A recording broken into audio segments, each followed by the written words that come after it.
Any technical issues? Is it audible? Can you see me? Good morning.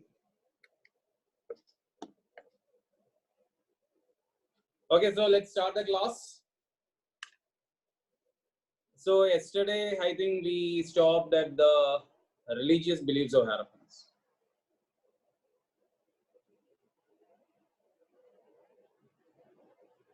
So next topic will be the Harappan agriculture. The topics related to Harappan agriculture. So what do you know about the Harappan agriculture? What do you know about the Harappan agriculture?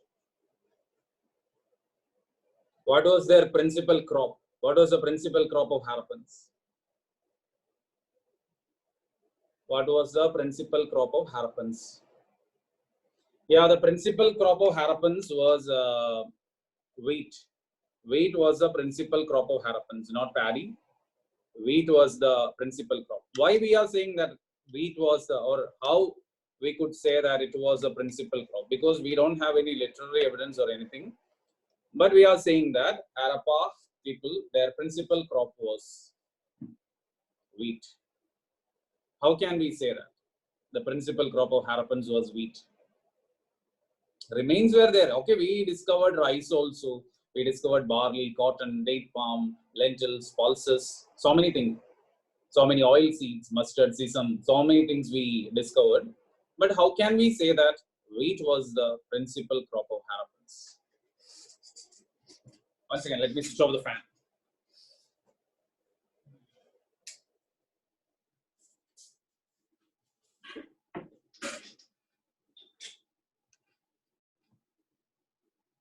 It is because we discovered, see, once again, I'll draw a map for your understanding.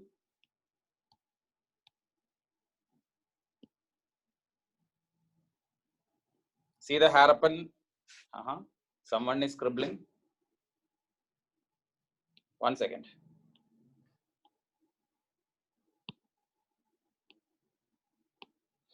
So Harappa, yesterday we studied that Harappan cultural zone. Something like this. This is the Harappan cultural zone. And we discovered wheat from the entire Harappan cultural zone. Wheat was discovered throughout. Throughout the Harappan civilization, we discovered wheat. So that's why we say that wheat was the principal crop of Harappans. Wheat was seen everywhere. Then rice. Rice came from Gujarat region. Rice was mainly found in the south, Gujarat. Gujarat sites yielded the evidence of rice, like Lothal, Rangpur and all. Then barley was another crop, and that was discovered from Haryana. Barley was mainly discovered from Haryana. Rice was discovered from Gujarat. And wheat across the Harappan cultural zone. Reason for wheat? No idea. I think they were well aware with wheat. That could be the reason. This region, even today also, wheat is the principal crop. So that cultural continuation is there. Maybe they were familiar with that. We don't know what's the exact reason.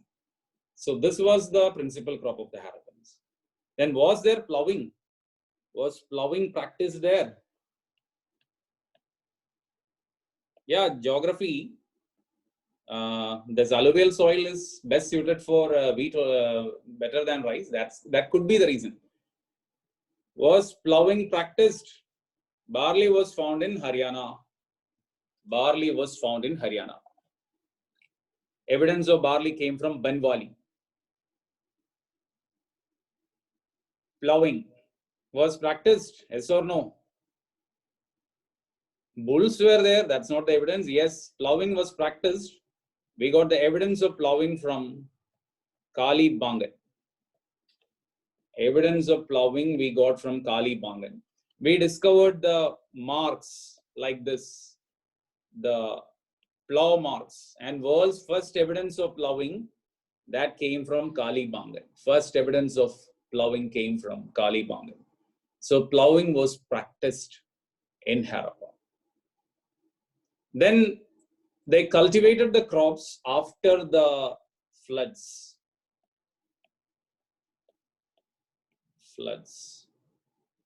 Wooden plow was not discovered. Clay model of plow was discovered.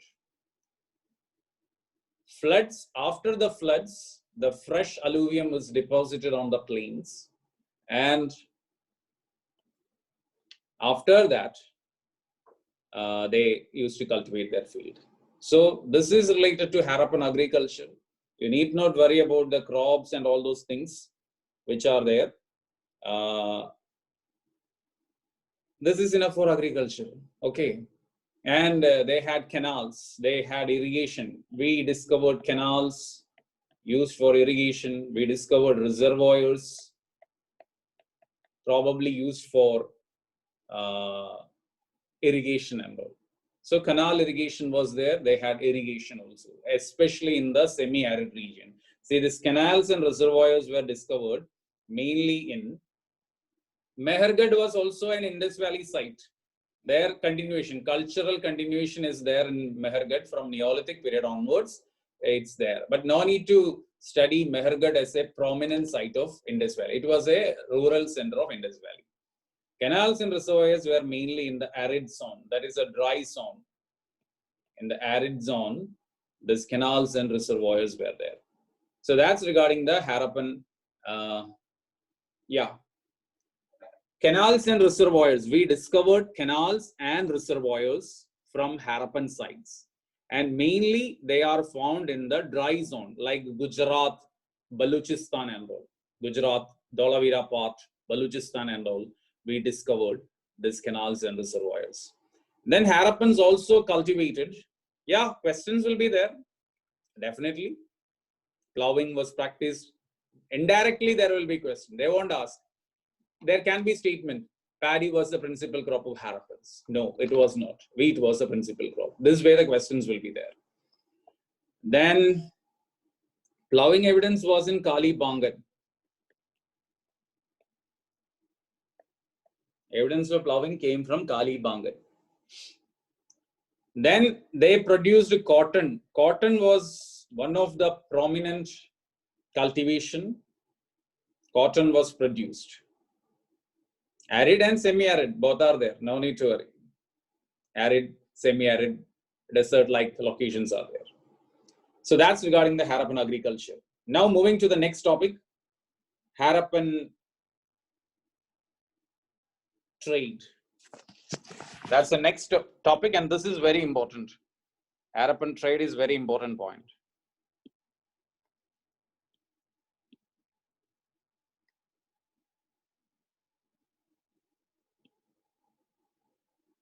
So trade was cotton was cultivated in the Indus Plains. Across the Indus Valley region, we can see. So now let's see the most important activity of Indus Valley civilization. See, the most important activity of Indus Valley civilization, that was trade. If not trade, there was no Indus Valley civilization. Indus Valley civilization emerged, survived only because of trade. Trade was the most important activity. Harappans practiced both internal trade and external trade. They practiced internal trade and external trade. Both internal trade and external trade was there. Internal trade and external trade was there. Internal trade was with the Chalcolithic cultures of India, the other Chalcolithic cultures, like Ahar culture, Vanas culture and all. External trade was with Mesopotamia and Central Asia. Mesopotamia and Central Asia, external trade. So Harappans had both internal trade as well as external trade. Internal trade was with the Chalcolithic cultures of India. External trade was with Mesopotamia and Central Asia. Now let's see the Harappan trade with the Mesopotamia. So Mesopotamia is Iraq. This red color shaded region, though technically that will be Iran region, but understand that that is Mesopotamia for the time being. So Mesopotamia, the Indus Valley people had its heavy trade or brisk trade relation with Mesopotamia. And what are the evidences to prove that there was trade between Indus Valley and Mesopotamia? You can say that. Can you say? What's the evidence to prove that there existed trade between Indus Valley and Mesopotamia? Yeah. First is seals. First reason is seals. That is discovery of Indus seals from Mesopotamia, that is Iraq region, and the discovery of Mesopotamian seals from Indus Valley. So discovery of Mesopotamian seals from Indus Valley and Indus seals from Mesopotamia. So that's the direct evidence. Then fortunately, we also have literary evidence also. Written record is also there. Mesopotamian text mentions about the trade relations with the Meluha. Mesopotamian text mentions about the trade relations with the Meluha. And from the geographical description of Meluha in the Mesopotamian text, we were able to understand that. This Meluha was the name of Indus Valley during that period. Maybe some of you might have read The Immortals of Meluha. The same way, this one, Meluha. Trade relation with Meluha. So these are the evidences to prove that we had trade relations with Indus Valley and Mesopotamia. Okay, if I'm going fast, I will make it slow.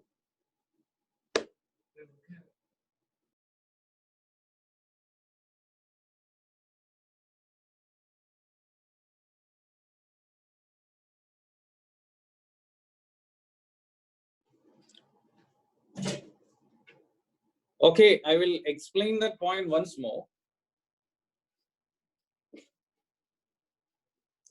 See, Indus Valley civilization had trade with Meluha, Indus Valley civilization had trade with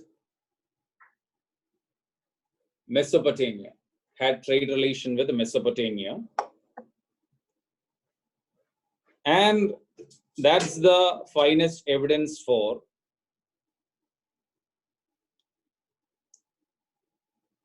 so many doubts are coming in between. So this is affecting my concentration. And that is going to affect the standard of the class too. Just wait, let me conclude. See, this is not an overconfidence.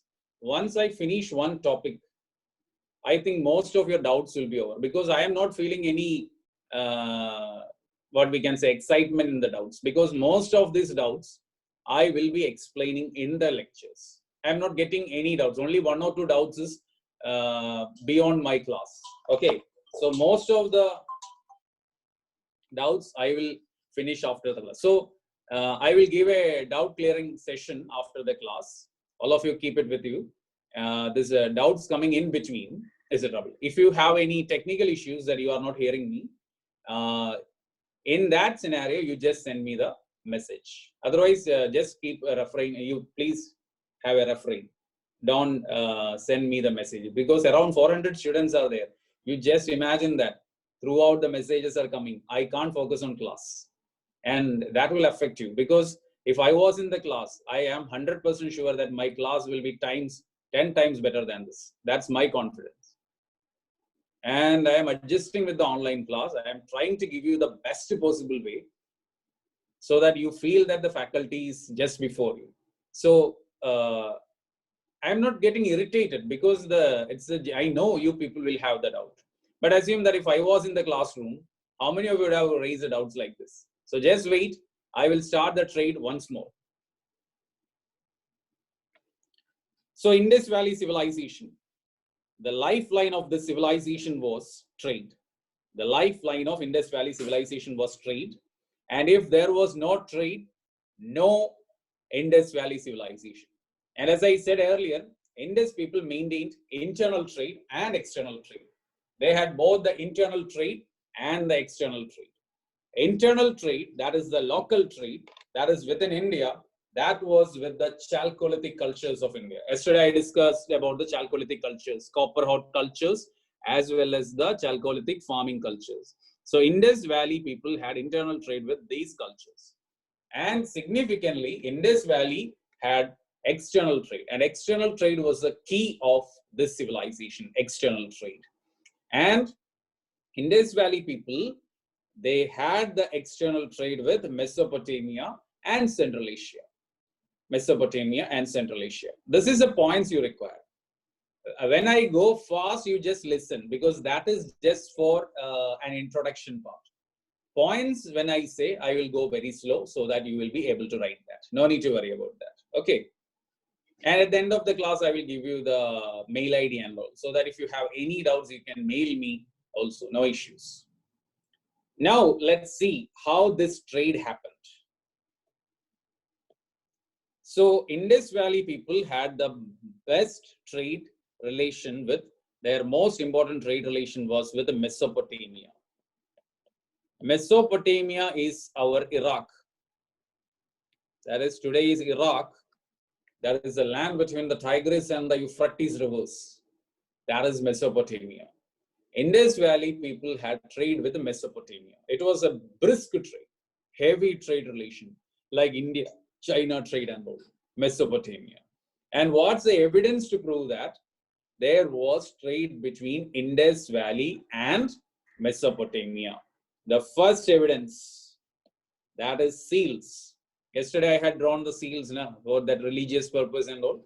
We discovered Indus Valley seals from Mesopotamia and Mesopotamian seals from Indus Valley.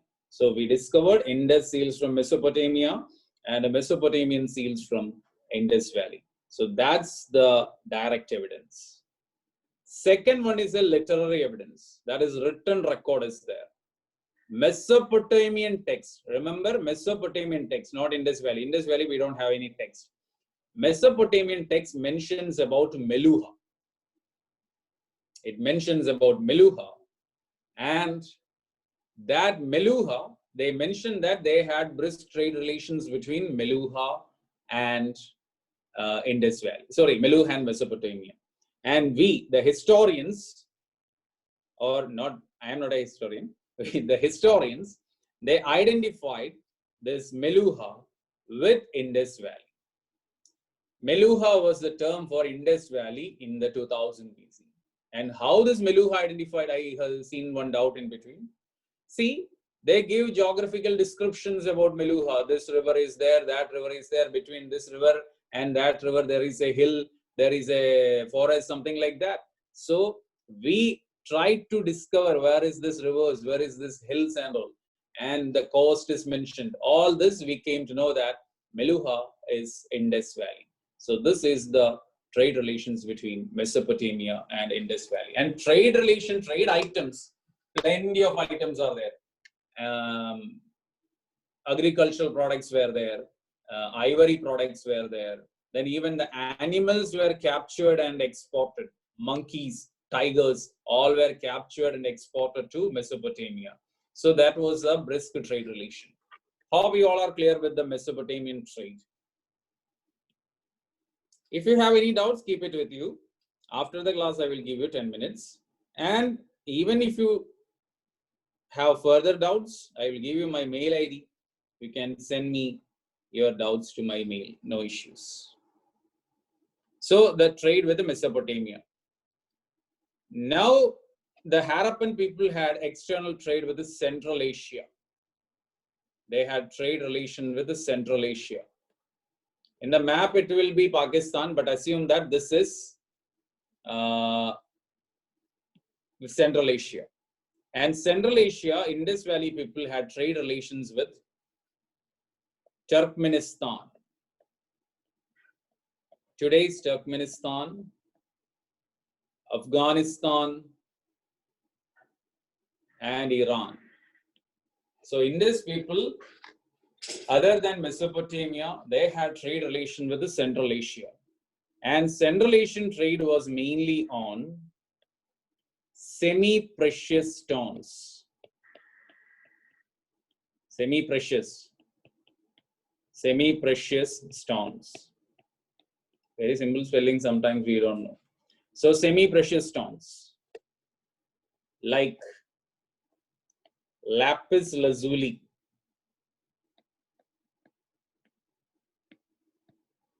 carnelian, agate, jade. So Central Asian trade was with this semi-precious stones, lapis lazuli, carnelian, agate, and jade. This is the trade with Central Asia. Then how we proved that there existed trade with Central Asia? Reason is this, evidence is that these items. Because these items, lapis lazuli, carnelian, agate, jade, these are not locally available in India. But we discovered these items from Indus Valley. So during our excavation of Indus region, we discovered this lapis lazuli, carnelian, agate, and jade from Indus Valley. Automatically there will be a question, from where this came?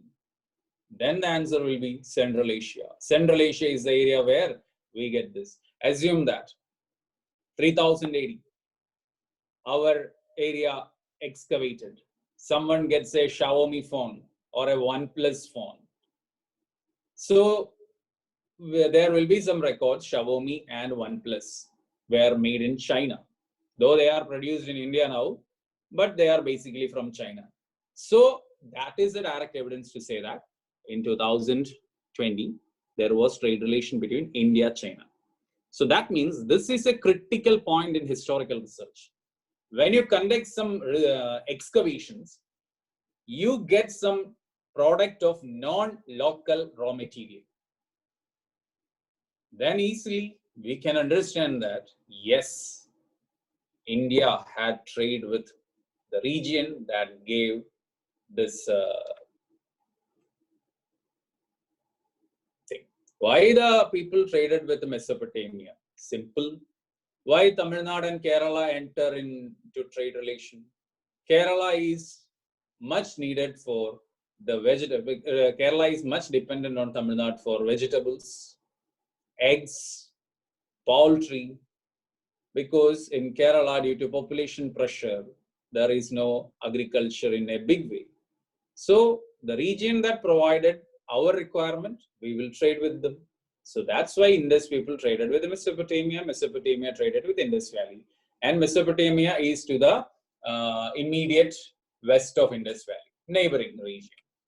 Mesopotamia, we traded agricultural products, ivory products, metal products, bronze products. Then we even captured the animals like monkeys, tigers, and all. We used to send that to Mesopotamia. These were the items traded. And I don't think that will be asked. That's why I just mentioned that and go, okay, the critical areas, automatically I will give stress, I will be slow, and you will be able to write that. So this is the trade with, and one more evidence is also there to prove that the Harappans had trade with Central Asia. See, assume that this is the Harappan zone. Now I am making this is the Harappan zone. This region is Harappan zone. Assume that. Or I will make it better.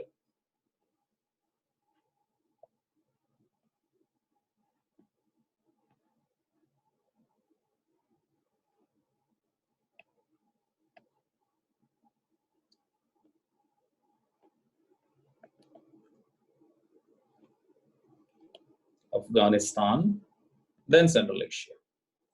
So this red colored region is Afghanistan. Red color area is Afghanistan. And this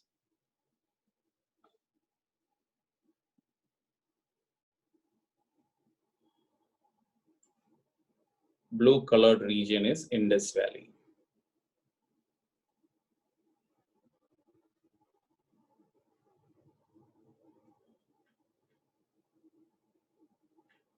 So blue colored region is Indus Valley. But we discovered a Harappan trading post in North Afghanistan, and it was named Shortugai. So we discovered a location in North Afghanistan, Shortugai. So Shortugai was a site in North Afghanistan, and historians identified it as a trading post of Harappa. But we didn't include that into Harappan cultural zone. Reason you can understand from the map itself. Because that entire Afghanistan red-colored region, we never received anything related to Indus Valley. So that's why we could not include Afghanistan into this zone. If we discover, assume that if tomorrow we discover the Harappan sites in Afghanistan like this, then we can extend the Harappan civilization to north also. But we never discovered anything in Afghanistan till date. Reason is there, this Taliban and all not allowing anything. So historians opine that this Shortugai was a trade exchange point between Harappa and Central Asia. So this was the trade relation. Then how the trade conducted? It was easily conducted through the land routes, that is for sure. There was sea route also. Sea trade was also there. And the evidence was, what are the evidences? One evidence yesterday I said, that is a seal of ship. That is ship seal. If they are not familiar with the ship, then no seal. Then we discovered a Lothal dockyard. That is a harbor sort of thing. A dockyard was discovered from Lothal. A dockyard was discovered from Lothal.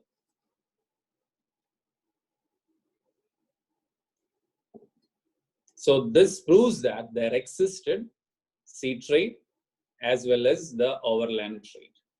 Now Harappans also traded with the neighboring Chalcolithic cultures. For example, Ahar culture. Harappa, we discovered copper objects. How the Harappans get copper? Copper is not available in the Harappan zone. That blue color region, copper is not available. So definitely they occupied copper from somewhere. And Rajasthan, the Khetri mines, Junjunu mines, all are famous for copper. So Harappans occupied copper from the Ahar culture of Rajasthan. So evidence for internal trade from Ahar culture of Rajasthan. Likewise, we have our KGF here, Kolar Goldfields. And I think that second part of that movie is also coming, but we don't know. This corona and all. Harappans procured gold from the megalithic people, sorry, not megalithic people, the Chalcolithic copper hot cultures of South India. It is said that gold was occupied from KGF, the place where the powerful people came. Something like that, no? Dialogue in that movie. Powerful people comes from powerful places.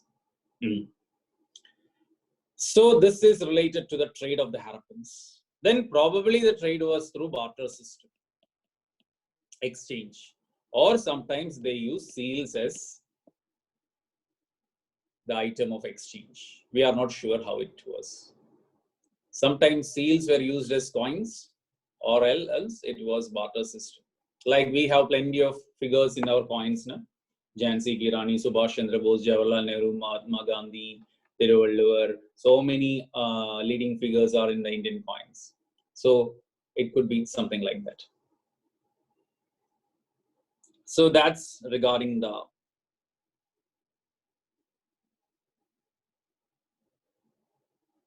this map. I have to explain once more. Yeah, simple. The map which is before you, copper is from Ahar culture of Rajasthan. Ahar. Why I didn't write that? Because yesterday only I explained that Ahar. That's why. Okay, copper came from Ahar. This map, blue colored region is Indus Valley. Red color region is Afghanistan. And that dark blue spot in the north is Shortugai. Shortugai is identified as a Harappan center, but not as a Harappan site because there is a big gap between Indus Valley's northern extent, that is the blue color region, and the blue spot. That red color Afghanistan is fully without any Harappan discovery. So we could not include Shortugai into the Harappan culture. Historians said that this Shortugai, that is this one, this Shortugai is a forward trading post of Harappans. Okay. Then Harappans had trade with the internal, that is what in India. And that trade was with the Ahar culture of Rajasthan. This yellow color region is the region of copper. In the Harappan blue colored region, no copper was available. No copper was available in the Harappan blue colored region. No copper. So we came to the conclusion that Harappans had trade relation with Ahar culture of Rajasthan, and from Ahar culture, Harappans occupied copper. Likewise, in Indus Valley, we discovered gold also. And historians said that, or historians discovered that the gold came from KGF. Sorry, the gold came from Karnataka. Okay. It is mentioned as Karnataka, and Karnataka, we think that it is Kolar. Okay, I'm not sure. No one mentions it is Kolar mines. It came from Karnataka, and Karnataka or gold deposits are in KGF. That's why I mentioned that KGF, as that KGF movie is also interesting. That's why. Then the trade relation was with the barter system, exchange of barter system, exchange of products, or sometimes they use seals as coins. We are not sure whether they use seals as coins. We are not sure about that. So that's the trade of the Harappans. Now next.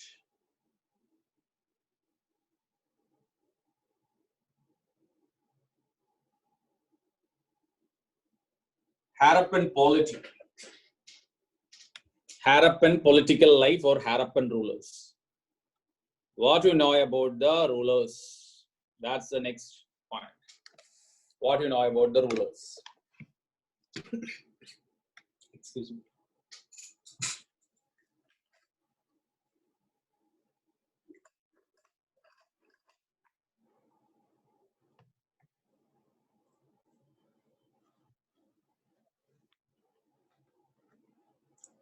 We are not clear about who were the rulers of Harappa. We are not sure that who were the rulers of Harappa. We don't have any idea who are the rulers. So some assumptions are there. But rulers were definitely there. We have some evidences to prove that rulers were there. For example, the citadel, the fortified region of the city. That shows that there was some elite class there. Second point, the uniformity in the town plan. Across this huge area, there was great uniformity in the town plan. This was impossible without a centralized agency. So that also points towards the coming of a ruling class. Then this complex municipal activities like drainage system, similar plan of the buildings, that also shows that there was some ruling authority. That was also there. Then this civilization was stable for 700 years. That stability for such a long period is not a simple thing. So that remarkable stability for 700 years also proves that there was some ruling class. Then the public buildings. Public buildings also. See, who construct the public buildings even today? It's a government only buildings. So that all proves that there existed a ruling class in Harappa. So once again, I will say the evidences hints towards the ruling class. Citadel, which shows that there was some ruling elite. Second point is that uniformity in the town planning for such a huge area. Now, this is just an introduction part. History optional students need to worry about all these things. because history optional is analytical thing. We are analyzing the thing. But on this general studies part, we have to memorize all the facts and figures. In the optional, we are not studying this facts and all. You just remember Mahatma Gandhi, Jawaharlal Nehru and all. That's all. We are not going to study the name of the grandson, grandniece of Mahatma Gandhi and all. Sometimes that could be asked for. That won't be asked for the prelims also. So first thing, in the general studies part for prelims, anyway, there is no other way. You have to study some facts and figures for history. Geography also, polity also, economy also. Everywhere you have to study, you have to memorize. And more by heart, you have to by heart or memorize many things more than this. Okay, so it's not a monopoly of history, facts and all. But when you come to the mains only, that is mains as well as optional part, we will analyze the things. See, there can be a question like,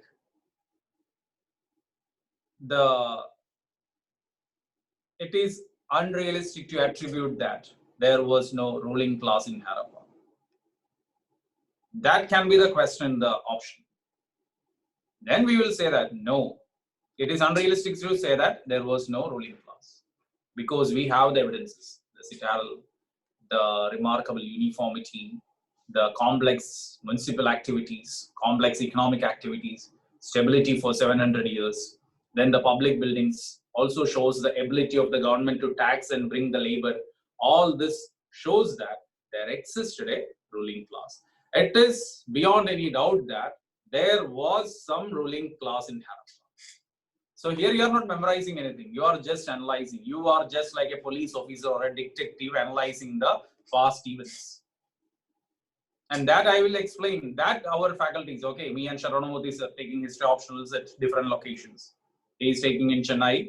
I am taking in Trivandrum and Bangalore. So no need to worry about that. We will deal with the optional then. So no need to worry about that. But so that's why I said that this points you can scribble down, because it can be a question in the mains GS cultural part, because rule there's a polity and all can be asked in the art and culture part. It is a part of the culture. So Indus Valley can be a cultural question. So the presence of citadel, the stability for 700 years, uniformity in town planning, complex economic and municipal activities, the presence of public buildings, all proves that there existed some ruling class in Harappan civilization. 100% sure there was ruling class. But once again, but we are not sure who were the rulers. That's the only doubt. Ruling class was there. That is 100% sure. But who were that rulers? That's our doubt. We don't have any evidence to prove that who were the rulers.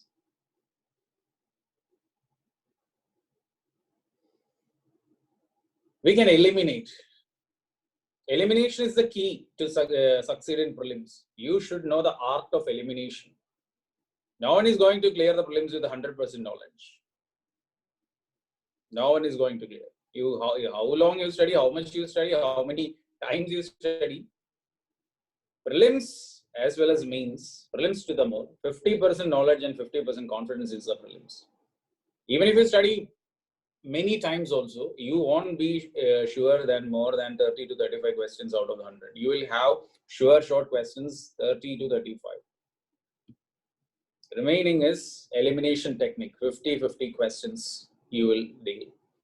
If the exam was that easy, if you are getting 50 questions sure short, automatically the cutoff would have been 150. Cutoff is 98, less than 50%, proves that sure short questions are very less. And if any student in this batch listening to me thinks that cutoff is 100 mark, I will mark only 60 questions and get 60 correct. Impossible. It's not going to happen for anyone, maybe one or two. I am saying about the general students, average, not average, normal students. 99.9% of the UPSC students won't have more than 30 to 35 questions sure. It's not because of the problem of the teaching, not because of the problem of your preparation.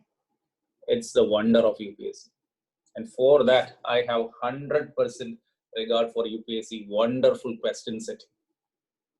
No one in this world can excel UPSC in that. Our UPSC, their question making, especially for prelims, should be given some Nobel Prize or something like that.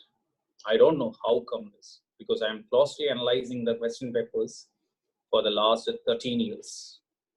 I know that. And that's why we are able to fix the cutoff immediately after the exam. It's in my Facebook. Last year I said that 98 will be the cutoff. And it was 98. Our Shankar Academy also do the same. We are the best in India among the coaching academies who predict the cutoff exactly. So if you have any confidence or overconfidence that you will mark 50 questions and get 50 correct 100 marks, impossible. No one is going to get more than 30 questions sure shot. But there will be remaining 50 questions where you will have the dilemma. One option or the other option. This is 50-50 questions that you can eliminate two options. So that 50-50 questions around 50 and 30 questions sure shot. 80 questions you will have a command. And that is the result of your preparation. Don't think that every one questions 50. No. Your hard preparation, your struggle will enable you to eliminate two options from around 50 questions. I'll elaborate and explain all this later in our classes. Why I said now it is because here we cannot say with conformity who were the rulers of Indus Valley civilization. Here we can say that we can eliminate. So historians gave three options. Historian gave us three options. And first one was priest. Second one was kings. Third option was traders. So we got three options. Priests, kings, traders. Why priests came in? Because Mesopotamia, the contemporary civilization, was ruled by priests. Mesopotamia was ruled by priests. And that's why some historians opine that Harappa was also ruled by priests. But we reject this priest because no temple in Indus Valley, but it is full of temples and idols in Mesopotamia. Even after 700 years of relation with Mesopotamia, not even a single temple-like structure was developed in Indus Valley. That proves that there was no role for religion or priests in a big way in Indus Valley. So that's rejected. Then came kings. Because the contemporary Egyptian civilization had kings. So some said that it could be king. But we could not discover a throne. We could not discover a real type of crown. We could not discover offensive weapons. Then we also did not discover any palace. Don't confuse palace and citadel. Citadel is a fortified wall only. Normally within the citadels we will have palaces. But palaces are absent in Indus Valley. Offensive weapons are absent. Crown is absent. Throne is absent. Because of this, we reject the possibility of kings also. So this is how we eliminate the options. And now we have only one option before us, traders. Still, we are not sure whether the traders were the rulers, but we assume that as trade was the most important activity of Indus Valley, group of traders, merchant association. So group of traders were probably the rulers of Indus Valley civilization. Clear? So that's regarding the core points of Indus Valley civilization. I'll come back to the points. Some one or two areas are remaining. That I will explain after explaining the different cities of Indus Valley civilization. So now, individual important sites of Indus Valley civilization. First one, Harappa. Harappa was discovered in 1921. This was the first discovery. And who were the discoverers? Who were the discoverers of Harappa? Any idea? Who were the discoverers of Harappa? No, no, not Cunningham, not British.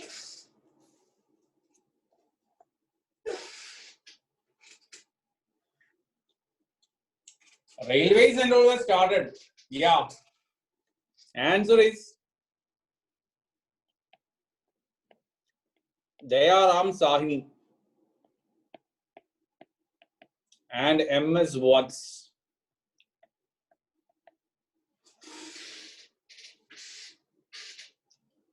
Discoverers Dayaram Sahni and M.S. Watts.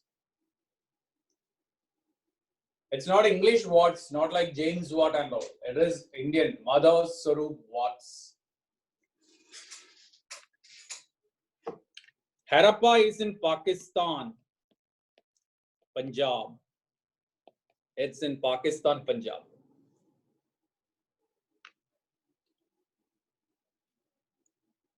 On the banks of river Ravi. So, region is important. River is very, very important.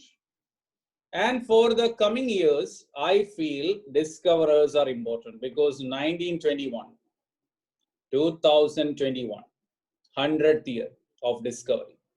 So this year, till last year, I didn't ask my, in the last batch who are going to write the prelims in October 4, this year I said that you focus on this discoverers.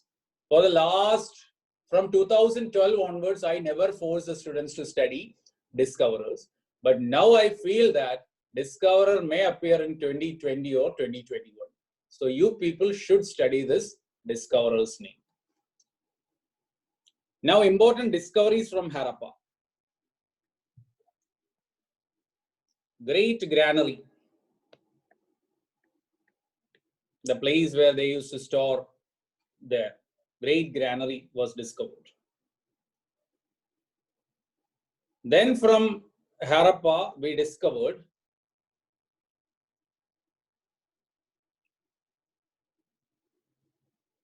a copper mirror, a mirror made of copper. Copper mirror was discovered. Then we discovered a male dancer, a male dancing terracotta figure of a male dancer. Then we discovered coolie lines. Coolie lines, you know, from the lower town of Harappa, we discovered small one-roomed quarters. And historians opine that this was occupied by the labor class.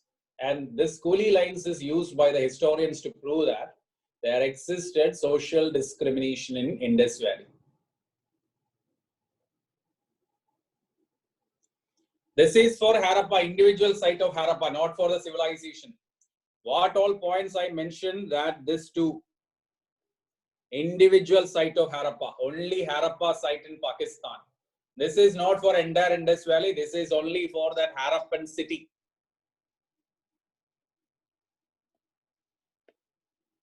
So these were the main discoveries that came from Harappa. Plenty of discoveries are there, no need to worry. Study this, okay? Just like that Preeti Mixi ad, here I am the guarantee, okay? Then next one. Next is one of the most important cities. Mohenjo-daro. Mohenjo-daro. Sindh region of Pakistan. On the banks of Indus River. Discoverer R.D. Banerjee.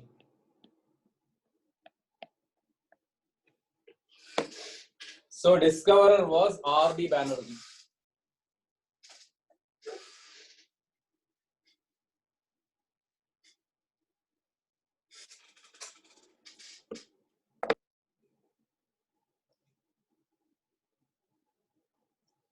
Then the discoveries I will show.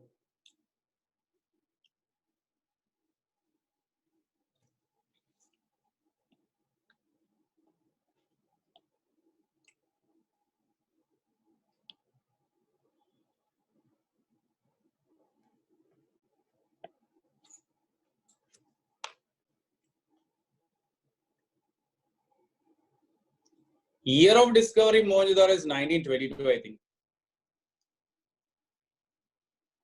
So this is the most important discovery of Indus Valley. That is the Harappan civilization, most important discovery. And you know what is that? What's it? Great Bath. So this is the Great Bath. So what I said yesterday, only 2 side steps are there. So 2 sides steps, and you know, so what happened?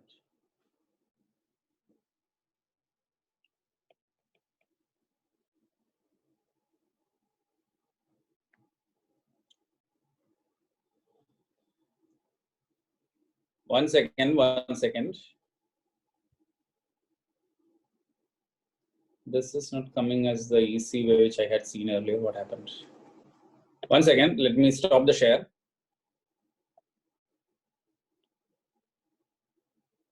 Year of discovery, I think it is 1922. You need not worry about the discovery.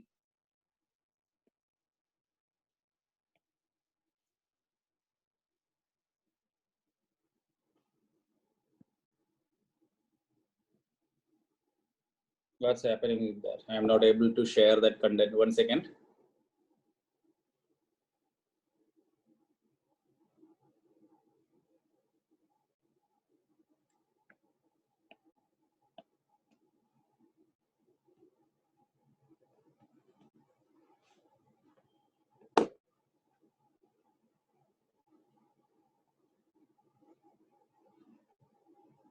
One second.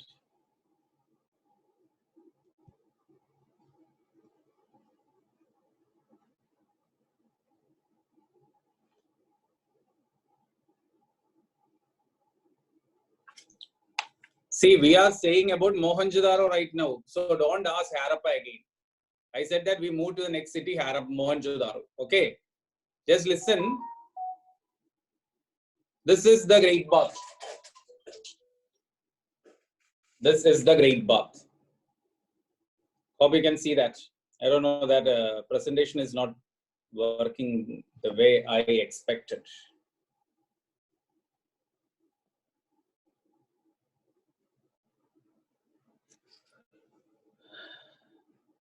Indus Valley civilization is also called Harappan civilization. Okay, let's make that first. See, this civilization which we are discussing is called Indus Valley civilization. It is also called Harappan civilization because the first discovery of this civilization was made in Harappa.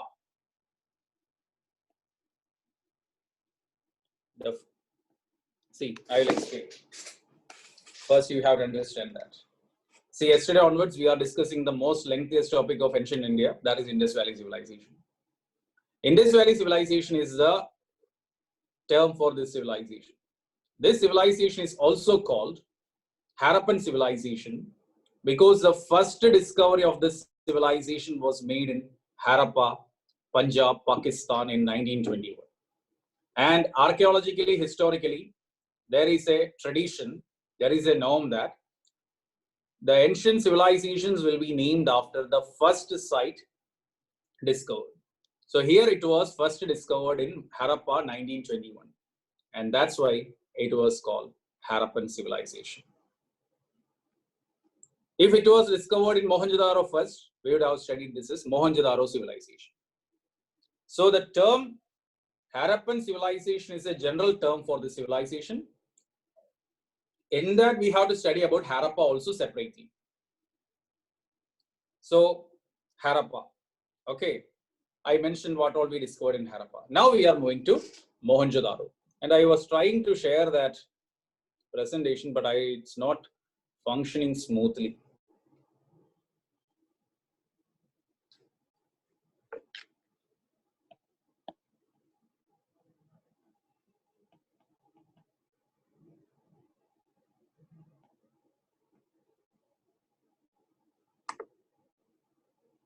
Yeah, it's working, but I am not able to switch from one figure to another one easily. I added so many pics to elaborate. 1 second.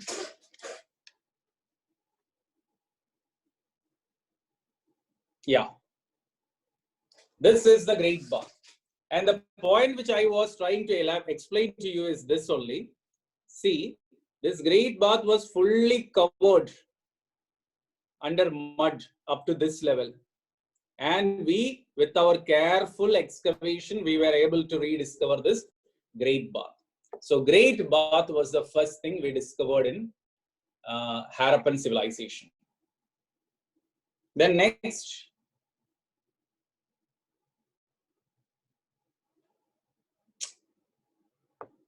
what's happened?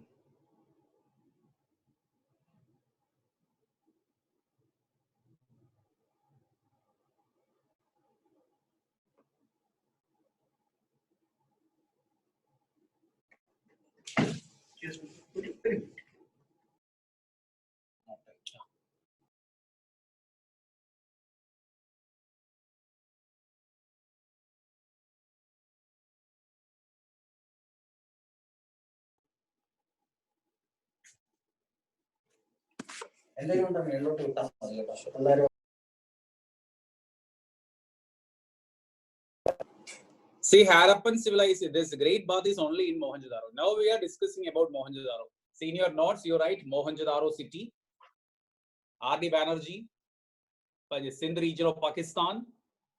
Like that, you write.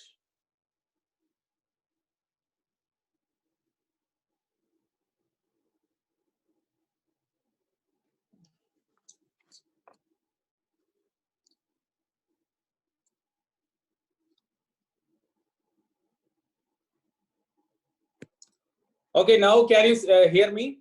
Yeah, this is the next discovery from Mohenjo-daro. That is the granary. This is the great granary we discovered from Mohenjo-daro. Great granary of Mohenjo-daro. This is the great granary of Mohenjo-daro. This is the place where they used to store the grains. Great granary we discovered in Harappa. We discovered in Mohenjo-daro, many other cities also. But the most important granaries were seen in Harappa and Mohenjo-daro. This was the granary.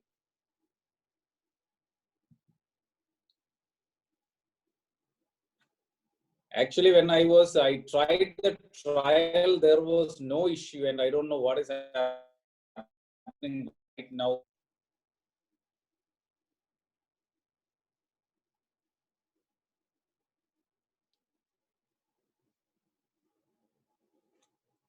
Okay,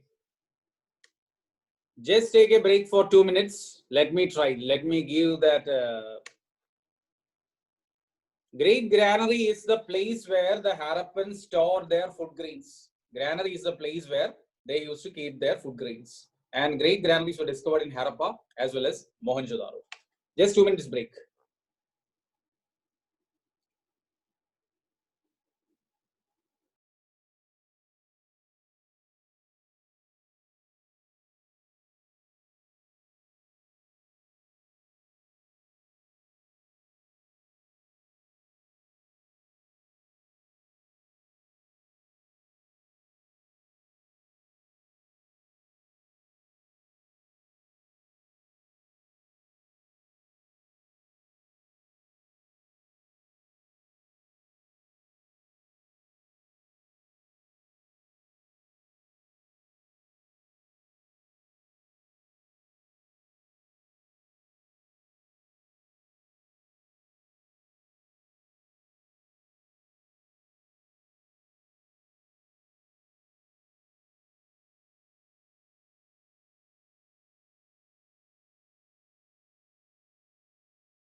Please add me. Yeah.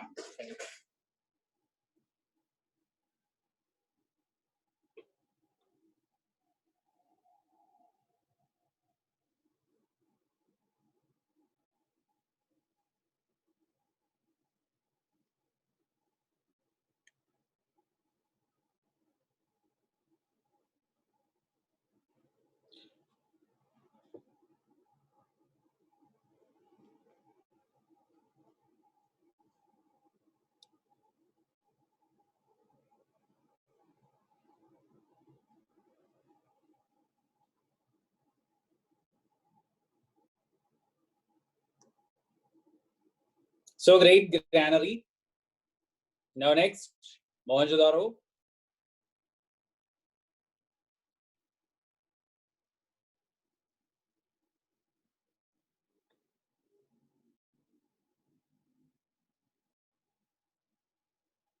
Can you hear me? Or is it the voice is breaking?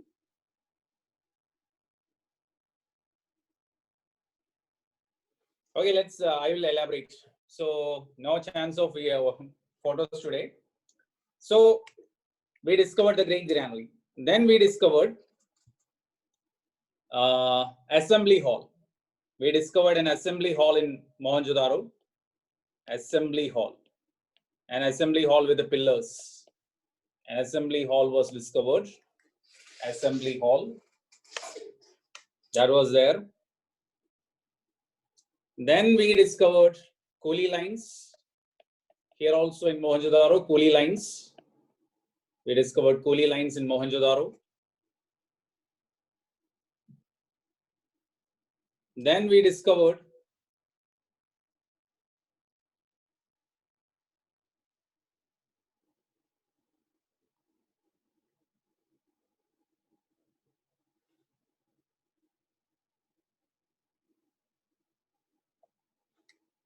gold. Gold was discovered in Mohenjo-daro. Cotton cloth was discovered in Mohenjo-daro.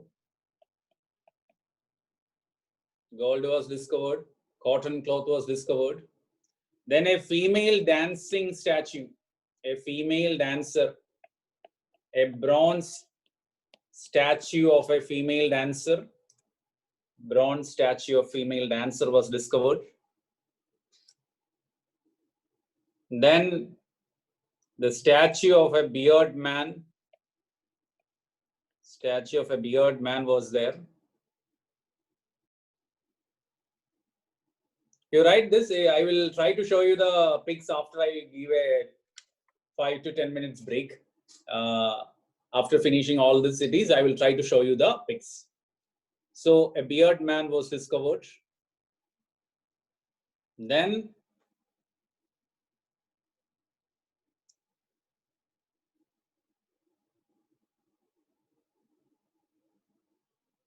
beard man statue was terracotta. Terracotta. It was made in a clay, terracotta.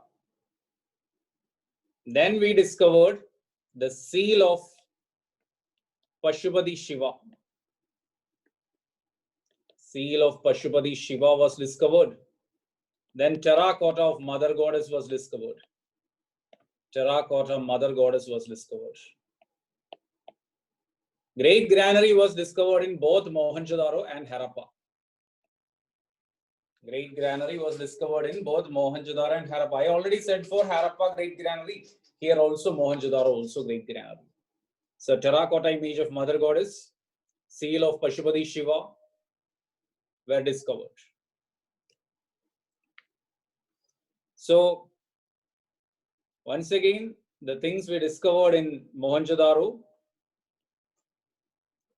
we discovered gold. That is after that assembly hall. We discovered gold. We discovered cotton cloth. We discovered the bronze statue of a female dancer.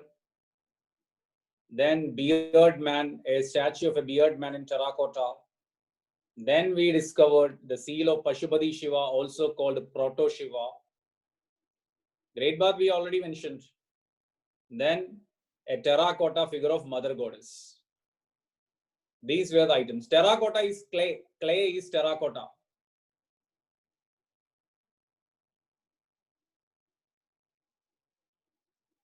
See, Great Bath just means a swimming pool type. No need to attach too much importance. We discovered a Great Bath in Mohenjo-daro. Okay, that's the only thing we have to remember. No need to worry about that whether it was found for the first time in Harappan civilization. It's just like a swimming pool. Other areas also it will be there. But we had seen a very big place for bathing that was in Mohenjo-daro, and it is one of the, what we can say, identifying images of this entire civilization. That's why the significance of Great Bath. You need not worry much about the technicalities of that. So these were the items we discovered from Mohenjo-daro. Now coming to the next.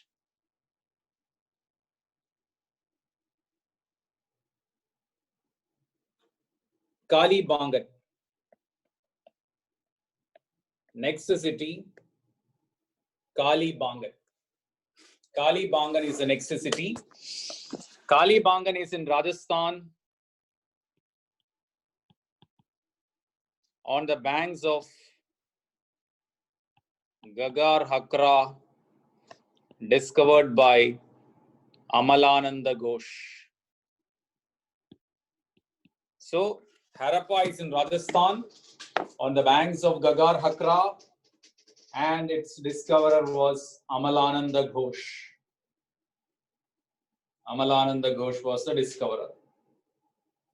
Gagar Hakra river was the Saraswati river. Now this river is not there. Okay, Gagar Hakra river is now not there. Satellite image of this river bed was discovered. This was the Saraswati river mentioned in the Vedas and the Puranas of India. Then from Kalibangan, what all we discovered? Twin citadel. Twin citadel we discovered. See, yesterday I explained that Harappan cities had citadel. Harappan cities were divided into two. Yesterday I said that Harappan cities were divided into two in general. And I also mentioned that there was twin citadels also. There was citadel for every Harappan building. So this was how the Harappan buildings were.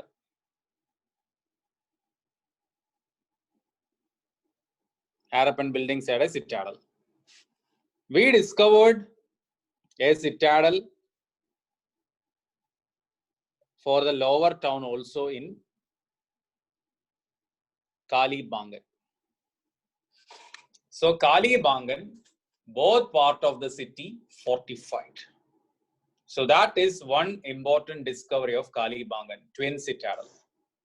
Then from Kalibangan we discovered fire altars. Yesterday I explained that fire altars were discovered. Then we discovered furrow marks. That is the plow marks. For the first time, the plow marks was discovered in the world. Here only. Furrow marks was discovered in Kalibangan. Very important point. Then we also discovered sun-dried bricks. Sun-dried and decorated bricks. Decorated means some figure in the bricks. Sun-dried and decorated bricks were discovered. But don't think that Kalibangan had fully sun-dried bricks. It was majority burned bricks. But along with the burned bricks, we discovered few sun-dried bricks also and decorated bricks. These were the main discoveries from Kalibangan. Now moving to the next city, Lothal. Lothal is the next city. Lothal is in Gujarat, on the banks of Bhogwa River, discovered by S.R. Rao. Lothal was discovered by S.R. Rao.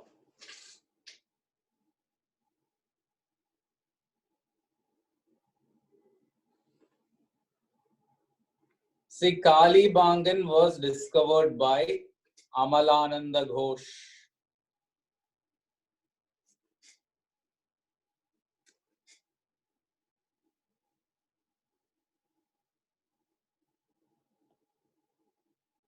This is Lothal, Gujarat, Bhogwa, S.R. Rao. Now let's see the discoveries from Lothal. Dockyard. That is a harbor where the ships used to dock. A dockyard was discovered. Evidence of rice was discovered. Then a cylindrical Mesopotamian seal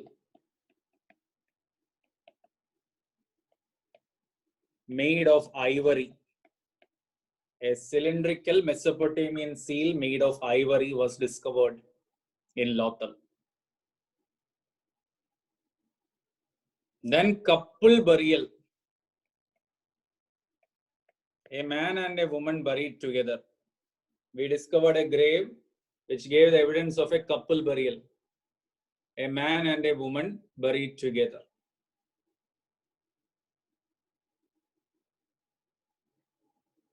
Couple burial was there. I didn't say that it is husband and wife to say it is sati. Someone asked me, was it sati? I didn't say it is husband and wife. I said man and women only. So we can't say that it is what? Sati. Dockyard is a place where it's like a harbor where ships used to dock. The place where the ships were kept. That is dockyard. And that's the proof that there was sea trade. Dying together never says that equality. Sometimes that can be, see, 1 second, let me come.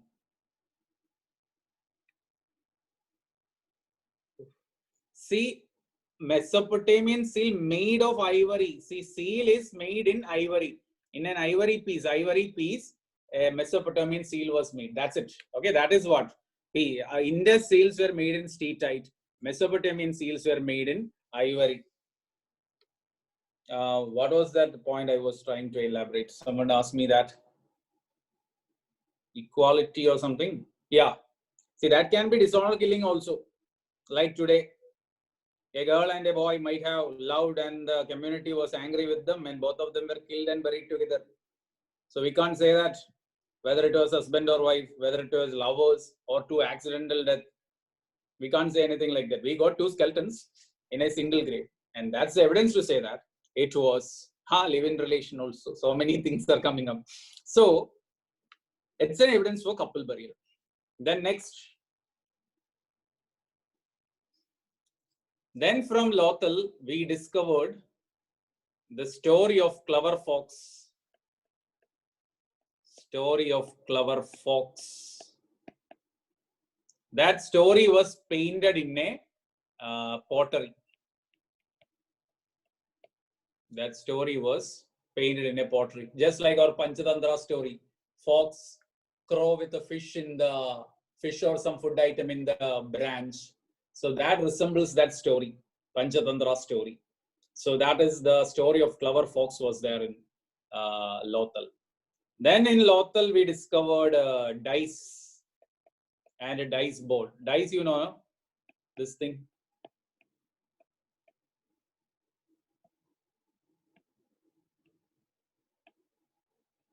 That is our snake and ladder game model. So a dice and a dice board was discovered. So that game was there in Indus Valley also. Then we discovered a house. We discovered a house also. House were everywhere, but what is the specialty here is that house with an entrance. House with entrance facing the street. Facing the street. So this was a deviation from the general plan of Harappan houses. No Harappan houses had an opening or an entrance towards the street outside. No one had that entrance to the street outside. We discovered a house in Lothal where entrance is facing the street outside. That's the difference in Lothal. So that is Lothal. Now next one, Dholavira. Dholavira is the next city. Other doors were back door entrance or side door entrance. They never had an opening towards the street outside. Backward entrance was there, sideways entrance was there. Dholavira is in Kutch region of Gujarat. Ran of Kutch region of Gujarat.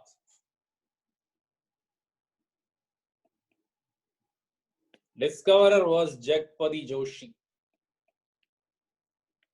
Jagpati Joshi was the discoverer.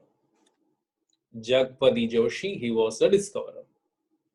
And Dholavira was in a dry zone, the Ran of Kutch, no river. There was no river in Dholavira. Now the discoveries of Dholavira. Dholavira was a city that was divided into three parts. Dholavira was divided into three parts. There was a citadel, then a middle town and lower town. So this is the only Harappan city that was divided into three parts. Three parts for the city. That was Dholavira. Then the plan of Dholavira was a parallelogram. Plan of Dholavira was a parallelogram. You know parallelogram. See, while all other Harappan cities were like a perfect rectangle in this shape, Dholavira was in that black way. That is the parallelogram. I had drawn it as a parallelogram. You know the difference between parallelogram and rectangle. Both are rectangle, but one is, this is a perfect rectangle, red one. The other one is parallelogram. So the plan of Dholavira is a parallelogram. Then we discovered 16 reservoirs. We discovered 16 reservoirs. See, three parts are, one is citadel. See,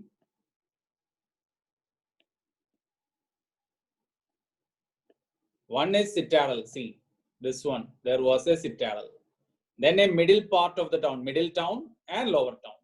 So that's the three divisions. We don't know much about that. See, remember, Indus Valley, we don't have any evidence. We are assuming the things. So knowledge is very limited. If it's modern India, medieval India, and from Mahajanabada period, doubts can be answered because we have clear written evidences there. But this is a period where we are rediscovering. We don't have any evidence. We are rediscovering the history of Indus Valley. Discoverer of Dholavira, that I think I told that, Jagpati Joshi. Jagpati Joshi. See, plan of Harappan cities were, one second, those who didn't get that parallelogram, I will explain. In general, the Harappan cities were like this. The plan of the city was like a rectangle. Year is not important. It's only that Harappa you study 1921. Other years you need not study. But the plan of Dholavira was like this. Parallelogram. That is parallel lines going. Okay. That was the difference. Going parallel. Parallelogram. That's the difference of Dholavira. Then from Dholavira, we discovered 16 reservoirs.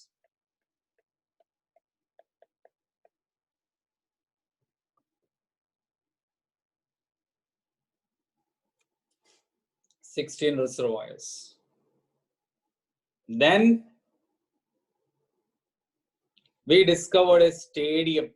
A stadium was discovered from Dholavira. A stadium was discovered. Then we discovered a signboard. A wooden signboard. Wooden signboard was discovered. Wooden signboard. Yeah, wooden signboard was discovered. So it was something like this, a wooden piece with a 10 pictures. And this is the lengthiest of the scripts we discovered. So a wooden signboard, this is very important. Dholavira, all the points are very important. So these are the items we discovered from Dholavira. Now comes the next one, Chanudaro.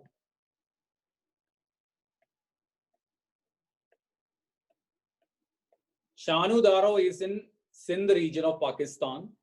Sindh region of Pakistan. Indus River. Discoverer N.G. Majumdar. N.G. Majumdar, the discoverer. Chanudaro, discoverer N.G. Majumdar, River Indus. It's on the banks of Indus River and it's in Sindh region of Pakistan. Sindh region of Pakistan. Okay. Then from Chanudaro, what all we discovered? First is single citadel.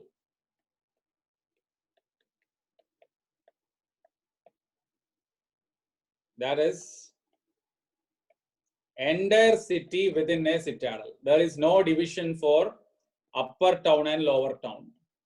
Entire city within a fortified wall. That was the Chanudaro, single citadel. Then from Chanudaro, wonderful discoveries are there. A bead maker's shop, bead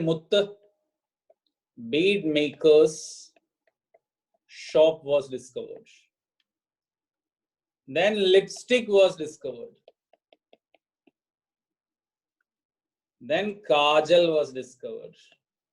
Eyeliner. Kajal was discovered. Seems to be the fashion center of Indus Valley civilization. Then an ink pot was discovered. But don't ask me where they wrote with that ink. No one got any evidence. But historians opine that ink pot was also discovered in Chanudaro. Ink pot. So these are the important discoveries in Chanudaro.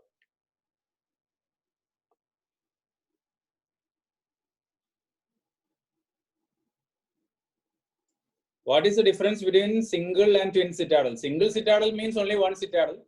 Twin citadel means there are two citadels. That's the difference. See, I will explain that. I know that you are genuinely in that doubt. I will explain that once more, 1 second. See, just listen, all of you. Those who have doubts in the single citadel, double citadel, all those things. See, Harappan cities were planned like this grid pattern. And in general, the Harappan cities had a similar plan. Most of the cities were divided into two. One part of the city, that is the western side of the city, was fortified. Okay, so you can add that point from yesterday. Western side is fortified. One part of city is fortified. So this is the general plan. This is the city plan for Harappa commonly. That is, city was divided into two. One is the citadel part and then the lower town. So this is the citadel. This is the general plan. When you see Kalibangan, there is a difference. In Kalibangan, there are two citadels. The elevated portion, that citadel is fortified. Along with that, in Kalibangan, the lower town is also fortified. Lower town is also fortified in Kalibangan. So this is the twin citadel. Okay, so normally cities had only one citadel. Kalibangan, there are upper town and lower town. Both are fortified. Upper town and everywhere the upper town was fortified, but in Kalibangan, upper and lower town are fortified. What is this upper and lower? That I will explain 1 second. Then when you go to Chanudaro, what happened in Chanudaro? Entire city was within a fortification. That is the single citadel. That is entire city within a single citadel. That's it. Hope you got it. Now, how was the Harappan cities planned? Your doubt for upper town and lower town. See, Harappan cities cross section, side view. It was like this. One portion of the city was elevated. And it was in this elevated portion, they constructed their walls.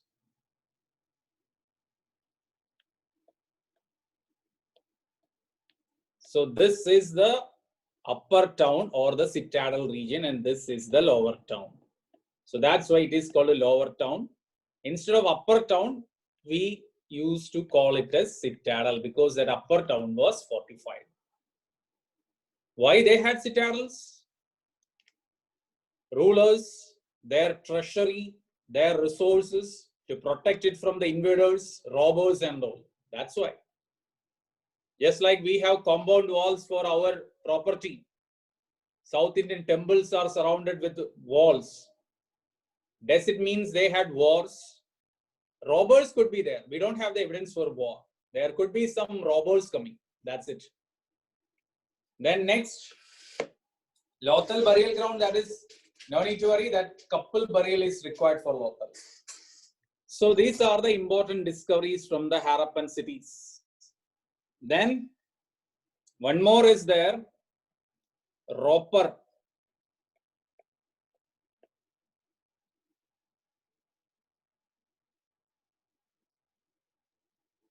Ropar. Ropar is in Indian Punjab.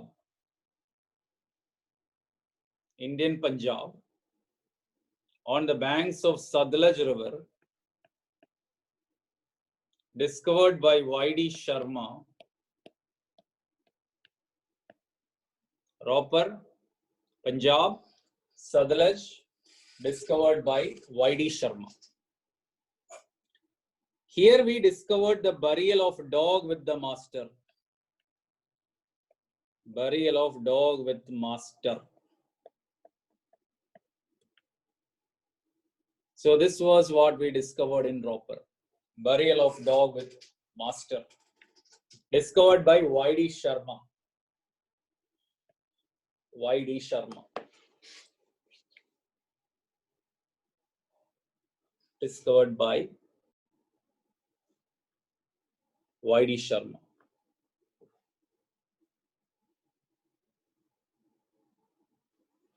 So what is the significance of this? What is the significance of burial of dog with the master?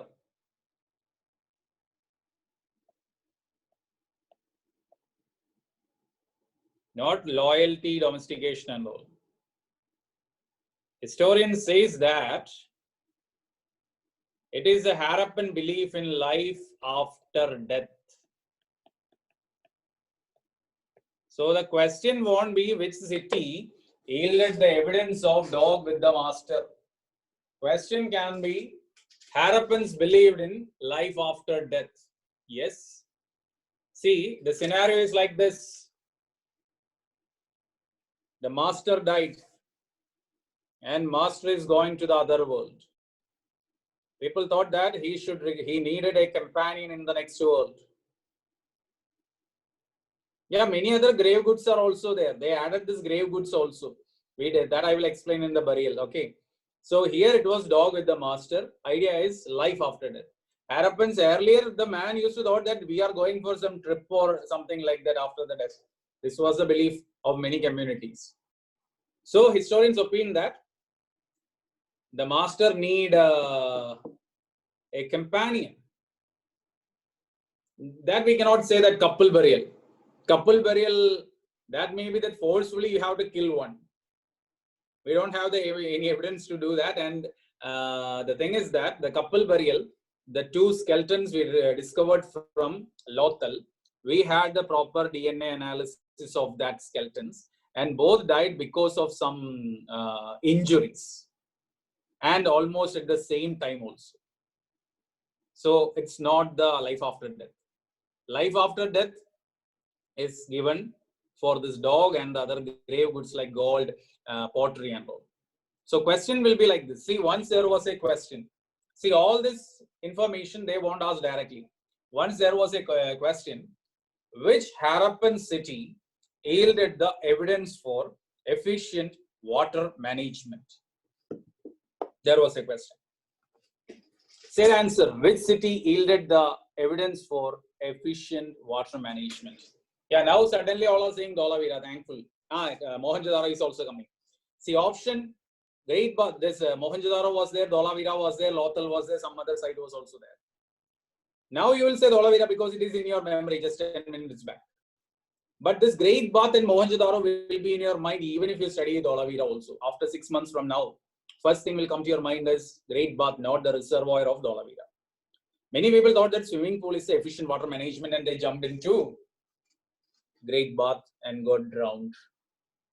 Swimming pool is not efficient water management. Efficient water management is reservoirs and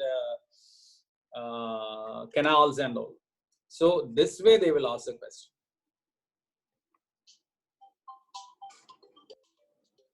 Proper discovery is only one thing, that is discovery of many things are there. Important one is that burial of dog with the master. Yeah, canals in Harappan civilization was there. Exactly in Harappa, I am not sure. I will explain that. Then next, Rakhi Gadi.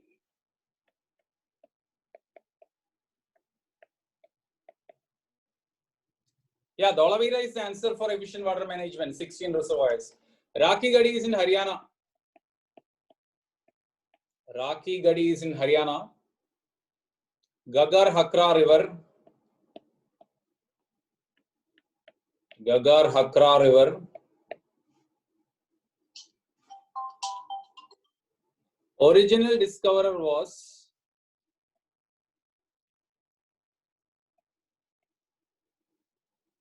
Amrendranath. Amrendranath was the original discoverer. Amrendranath. Recently, R.S. Bisht discovered Rakhi Gadi as the largest site of Indus Valley. R.S. Bisht discovered this as the largest site of Indus Valley. Largest site of Indus Valley.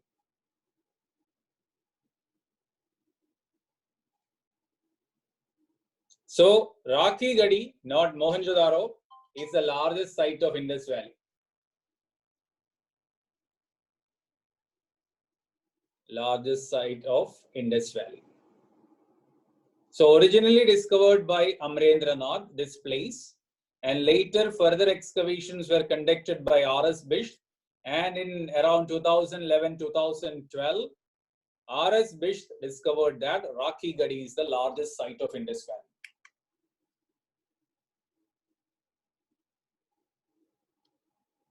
Then next, you take down this notes. I will write other cities and the rivers.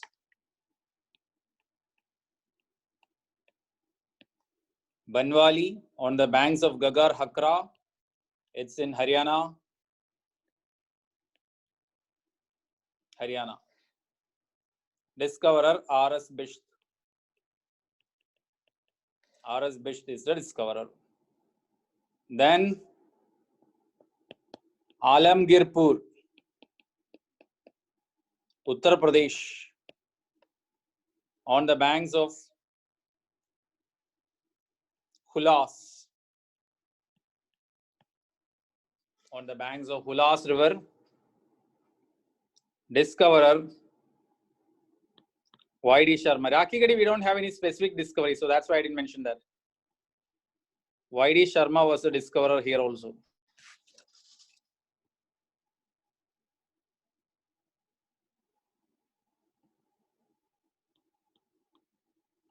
Y.D. Sharma, Alamgirpur. Then Sutka Jandor.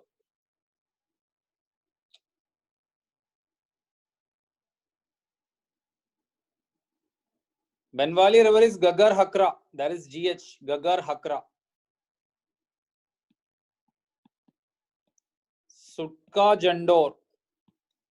It is in Balochistan, Pakistan. River is Dask. Dask is the name of the river.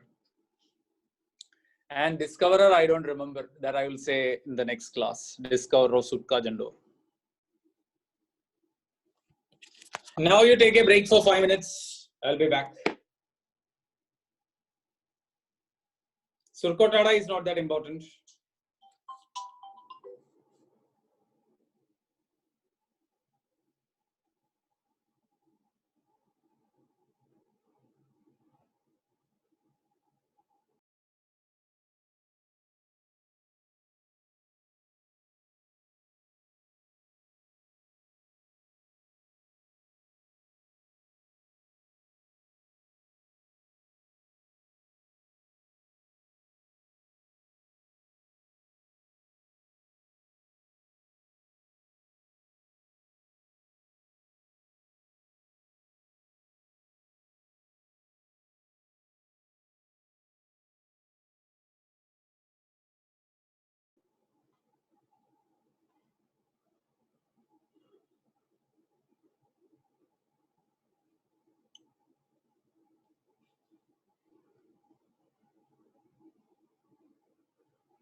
So welcome back. Can you see this image? Can you see this image?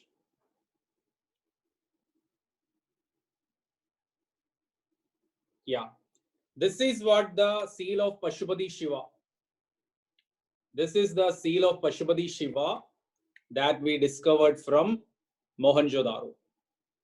So this is the Pashupati Shiva that we discovered from Mohenjo-daro. See that horned deity is horn.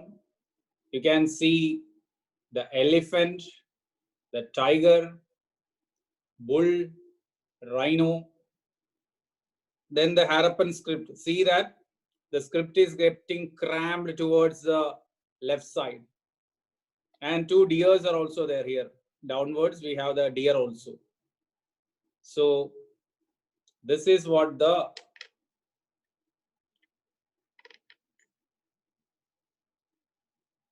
figure of the Pashupati Shiva.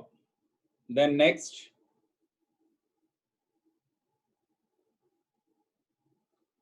seal is made of steatite. It is a type of clay.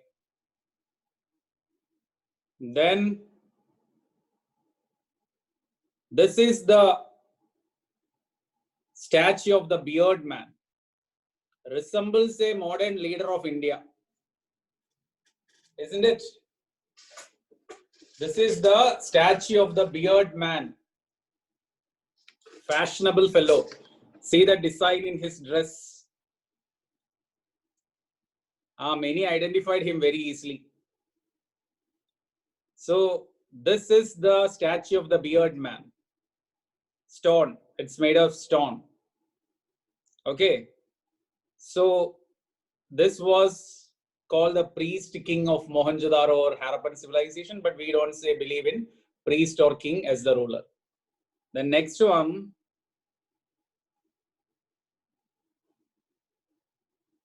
this is the dancing figure, female dancing figure made of bronze, discovered from Mohenjo-daro.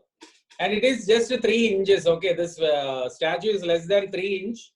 So beautifully in that small area, they made this carving. This was discovered from Mohenjo-daro. Female dancing figure. But this is what they say, the dancing figure. Many say that it doesn't look she dances. Maybe within the dance a step, thing like that. Then this is the furrow marks we discovered from Kalibangan. Furrow marks. The world's first evidence of plowing. Beard man is made of stone, not terracotta. So this is the first evidence of plowing. This plowed field was discovered from Kalibangan.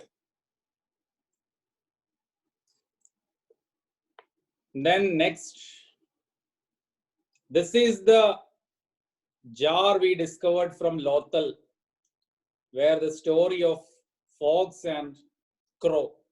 The other side you can see the crow also. So the historians opine that this is the story. Then this is the couple burial. Okay, this is the couple burial of man and women we discovered from Lothal.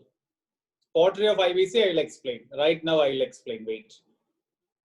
This is the couple burial we discovered from Lothal.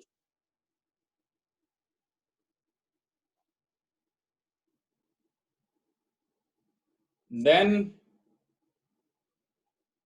granary and all you had seen. So this is the jewelry of Harappans. Maybe you felt amazed. Carnelian and gold. Carnelian and gold. This is the carnelian beads. And you can see gold also of Indus Valley. Okay, this is the highly fashionable. Not visible?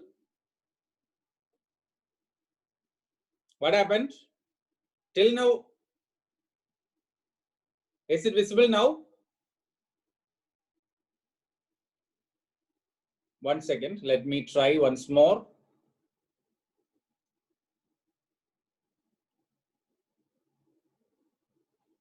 Is it visible now? Yeah. This is the jewelry we discovered from Harappa sites. This red color is the carnelian beads, and you can see the gold also we discovered from Indus Valley. So highly fashionable ornaments. Then next, this is the pottery. This is the pottery of Harappa. Yesterday I said that Chalcolithic pottery, black and red ware. Chalcolithic pottery is a black and red ware pottery. Indus Valley also it was black and red ware pottery. Indus Valley also it was black and red ware. But to identify Indus Valley pottery from, listen carefully, to identify the Indus Valley pottery from rest of the Chalcolithic cultures, that is copper hod culture and Chalcolithic farming culture, we will call Indus pottery as black on red ware. This is what we call the Indus Valley pottery. Black on red ware. That is a red color pottery painted in black color. That's why the correct explanation of Indus Valley pottery, black on red ware. I will repeat that point once more. Yesterday, we discussed about Chalcolithic pottery. Chalcolithic pottery, all the three area, that is Indus Valley, Chalcolithic farming culture and copper hod culture, it is a black and red ware pottery. All the three are black and red ware.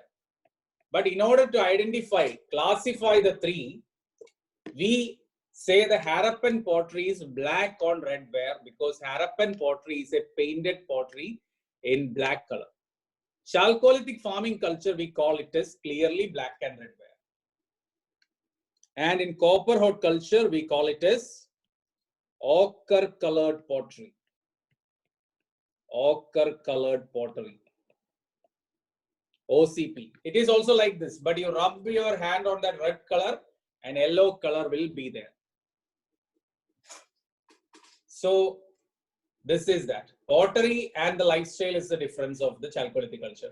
See, the beard man was made of stone, not terracotta, stone. Okay. Then next, this is the dockyard of Lothal. Now, modern picture, dockyard of Lothal. This is the place where the ships used to be docked. Lothal dockyard. Next one. This is the mother goddess discovered from Mohenjo-daro. Mother goddess discovered from Mohenjo-daro. Yeah, it was connected to sea earlier, not now. Beard man was discovered in Mohenjo-daro. All I mentioned earlier. This is the statue of mother goddess from Mohenjo-daro.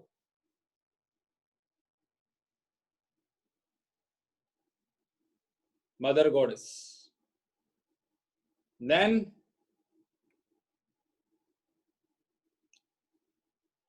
I don't know whether it is mother goddess or queen. Historians said like that. I have my own theories, but we are going with the historians' theories. That's it. Then this is the reservoir we discovered in Dholavira. This is a reservoir we discovered in Dholavira. Reservoir. Mother goddess made of terracotta. I told all this earlier. Okay. Listen to the class. It will be difficult to answer because I am taking different topic and all doubts. It's not that easy to answer. See, I will give you 15 minutes doubt. See, I will give you my mail ID. You can mail me the doubts. So this is the reservoir. 16 reservoirs we discovered in Dholavira. Then next one. This is the dice we discovered from Lothal. See, this is the dice we discovered from Lothal. Dice.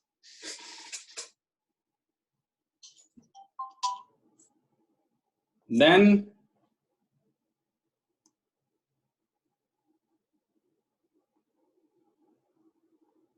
this is the drainage, Harappan drainage. See how beautifully made drainage system they had, connected everywhere, big enough. This is the drainage system. They had drainage system everywhere, Harappan. Next picture.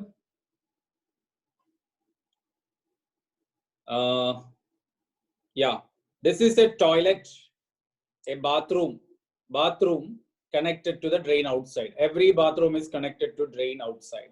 This is a plan of a Harappan bathroom.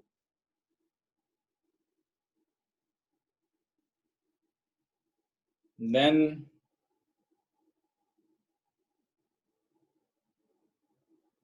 this is the assembly hall. Not open bathroom. The other things might have been destroyed by this time. This is the pillared hall of Mohenjo-daro. See the pillars and all. So historians opine that this is an assembly hall of Mohenjo-daro. Assembly hall of Mohenjo-daro. Yeah, that's what I said. No, the Harappans were incredible people, advanced than us. And this is the stadium. Stadium we discovered. See, this is the ground and the area where people used to sit, like the Acropolis in sorry, not Acropolis. What is that? Colosseum in Rome and all. Assembly hall I will show you once more. This is the stadium we discovered in Dholavira. Assembly hall is like this. This is an assembly hall. Try to see this. This is assembly hall.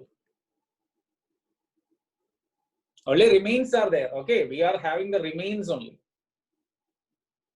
Then anything else? Let me check. Yeah, well, Harappan well. This is the remainder of a Harappan well. Just like our modern day wells. Harappan well discovered. This is in Lothal. Discovered from Lothal.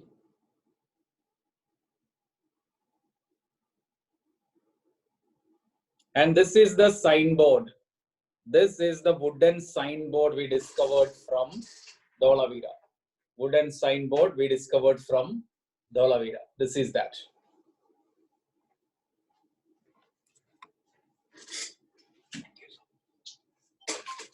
See, excavation is still going on. 100 years. Not 100 years. The discovery started in Excavation started in 1870 onwards. It's almost 150 years, ever continuing discoveries there, ever continuing. Yeah, tourism is allowed. Tourism is allowed. You can go to Gujarat, you can go to Rajasthan, you can go to Haryana, everywhere. But it's very difficult to see Mohenjo-daro and Harappa because that's in Pakistan right now. If you go there, you can go after, if you leave for 80 years plus, after that, you may try to see Mohenjo-daro and Harappa, because no guarantee that if you go to Pakistan, you will be back. So many chats are coming up. I am not able to see that. Yeah, pottery. I will explain the pottery. So bedrooms and all, I will try to show you next. Okay, I don't have right now with me. That painting of Clever Fox is from Lothal only. Already said that. Symbols, I don't know what's the symbol. No one was able to read that. So Harappan pottery, see this one. This is a Harappan pottery. Can you see this? This is what the pottery of Chalcolithic age, red color pottery outside. Harappan pottery's significance is that Harappan pottery is a painted pottery. In that red color, Harappans used to paint like this. See, I think it is a peacock or something like that. They used to paint in their pottery. So this differentiates Harappan pottery from rest of the Chalcolithic potteries. So we call it as black on red ware. That is black color painted on a red pottery. That's why Harappan pottery is called black on red ware. Same way, there is a pottery of the copper hot culture. That is also a red color like this, but not painted. And when you rub on that red color, an yellow color will be in your palm. So we call that pottery ochre colored pottery. So hope you got it. Yeah, all the three are black and red ware only. All the three are black and see the person who asked the doubt. You just see the person who asked the.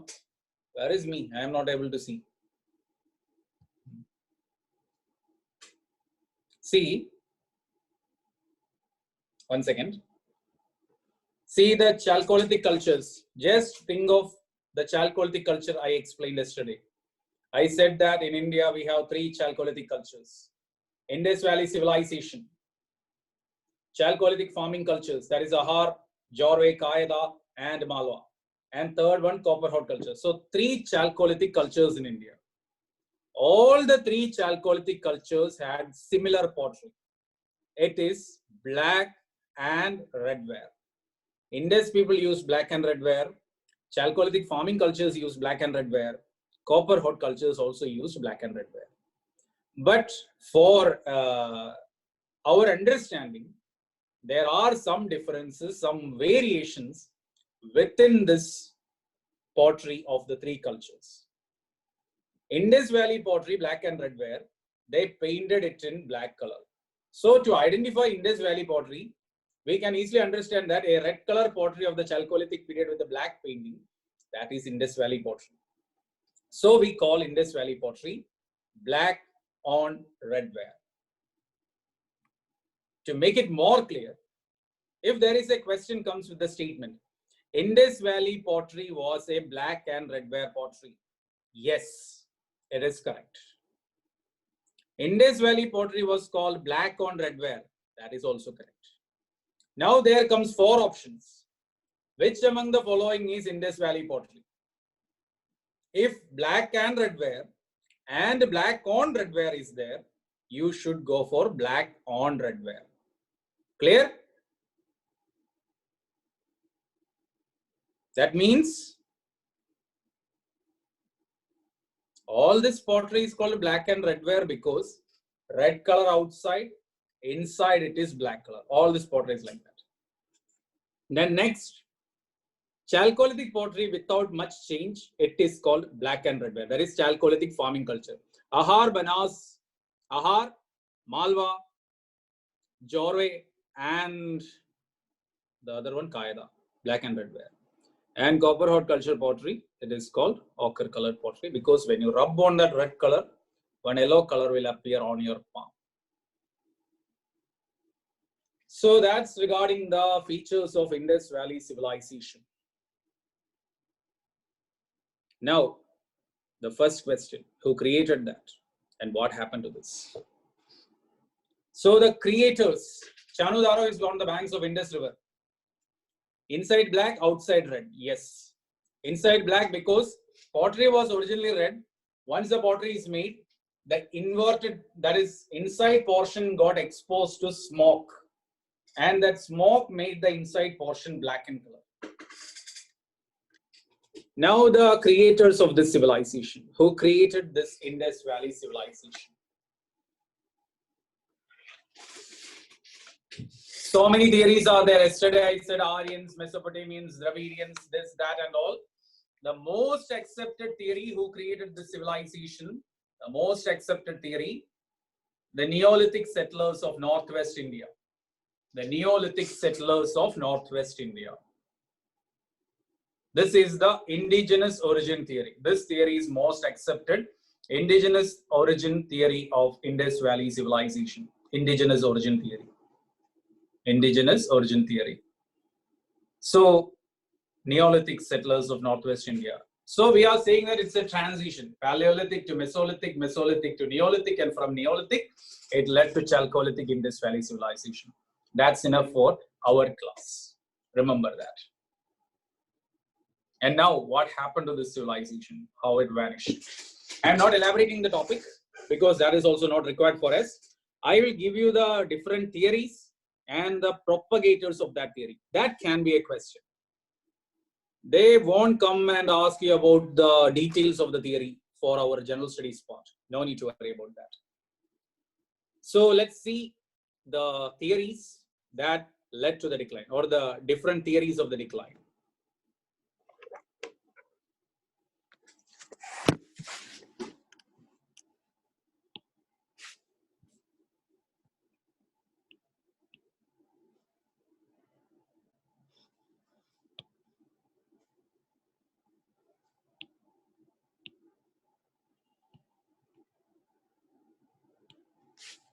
Aryan invasion.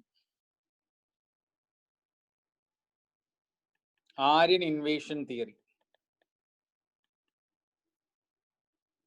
First theory is that Aryans came and destroyed the civilization, propagated by Mortimer Wheeler, an English historian, Mortimer Wheeler. He came with this theory, Aryan invasion theory, Mortimer Wheeler. Not accepted now, because Indus Valley declined around 1800 BC, and Aryans entered India only after that. Second one, Aryans will be our next topic. Okay. Second is the floods. Floods destroyed this civilization. Many propagators, most important is John Marshall. John Marshall. Third theory is drought. Drought theory was given by Amalananda Ghosh.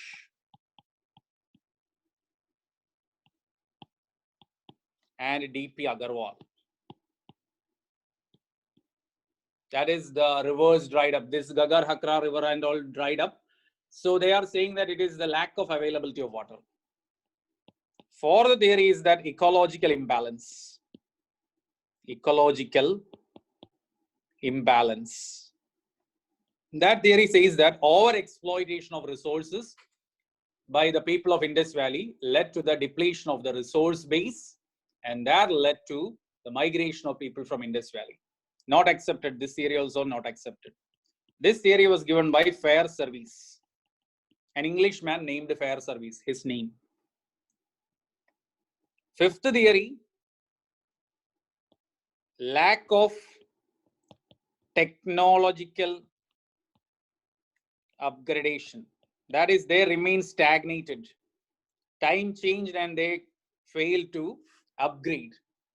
This theory was given by Romila Thapar. Romila Thapar. Romila Thapar gave this theory. Then next, a recent theory is also there. Failure of monsoon. Failure of monsoons. This theory was given by IIT Kharagpur.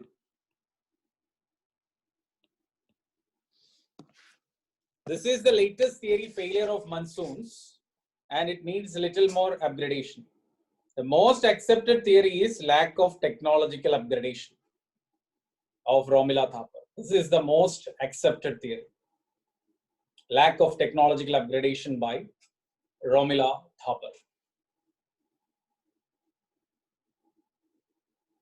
So take down all the theories. Aryan invasion theory by Mortimer Wheeler, floods theory by John Marshall, drought by Amlananda Ghosh and D.P. Agarwal, ecological imbalance by Fair Service, the conservatism or lack of technological upgradation, the theory given by Romila Thapar. And finally, the recent theory came up in 2017, failure of monsoons, provided by this IIT Kharagpur. Indus Valley formation theory is indigenous origin theory, that is locally developed. And they say that it is Neolithic settlers. And to your knowledge, lack of technological upgradation means that they didn't progress. See, assume that if you were having the habit of writing with a pen and pencil, and you are not interested in using gadgets like mobile phones and all now, it is very difficult to live now. So that's the thing. They failed to develop from what they had in 2500 BC. That's a story part only. I could explain that later. Okay, it's not that important. I'll explain in the middle of the next class, because we already took 2 full days to finish this. Normally, I used to finish Indus Valley and prehistory by the. We already took 1.5 hour more in our session. So that part, okay, you just remind me in between. I will elaborate that story. Okay, what is this technological upgradation issue and all? So this is what happened. Now one more point, that is the date of Indus Valley civilization. Date of Indus Valley civilization. The date of Indus Valley civilization, 2500 BC to 1800 BC. See, in the prelims, if they ask which is the most accepted theory, no one is going to ask that. That thing we will study only in the optional part of history. Prelims, they could ask theory and the propagator. Choose the correct pair, choose the incorrect pair. It will be a direct question. No need to worry about that. Okay. This is the time period of Indus Valley civilization. Mahabharata happened in 3000 BC. Who told this blunder? Mahabharata happened in 3000 BC is a idiotic blunder. Wherever you study that, that is not correct. Mahabharata and all happened only after 1000 BC. It is written by the Aryans only, and Mahabharata was completed only in 400 AD. We will come to that. Okay, Mahabharata and all was not written in 3000 BC. That is all some misnomer, or WhatsApp universities are creating that stories. No need to worry about that. We will go with the accepted history. Mahabharata story, what all happens in Mahabharata, that started only after 1000 BC. So no need to worry about that. Okay, wherever you got that information of 3000 BC for Mahabharata, that is simple what we can say. We have WhatsApp universities nowadays. Earlier also such universities were there, but now it is very rampant. Everyone will get this shared post and all. So no need to worry. We will stick to history. Okay, we can't say that everything is correct in the ancient period also, but still we will go with the accepted fact. Mahabharata and all is in Sanskrit and all. Sanskrit entered India only after 1500 BC. That is only with the arrival of Aryans. So there is no question of Mahabharata before 1500 BC. So this is the time period of Indus Valley civilization. 2500 BC to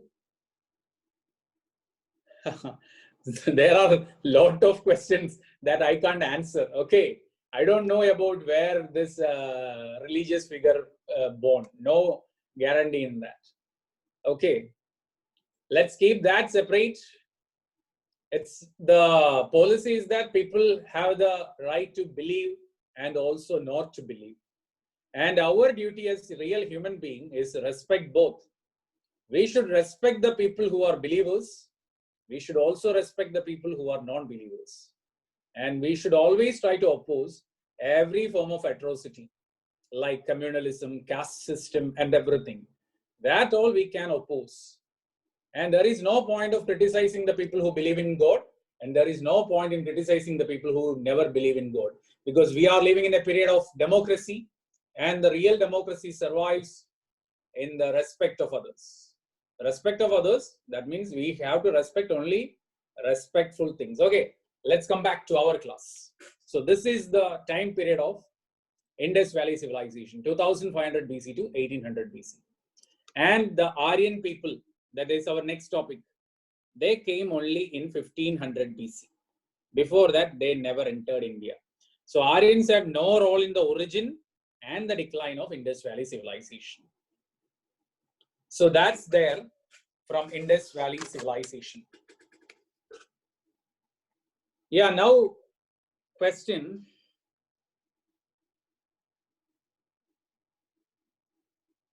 See, controversial questions I can't answer now. Okay, you people can mail me and I will give the answer. Yeah, I will give the mail ID. Wait. Yeah, you can take down the mail ID.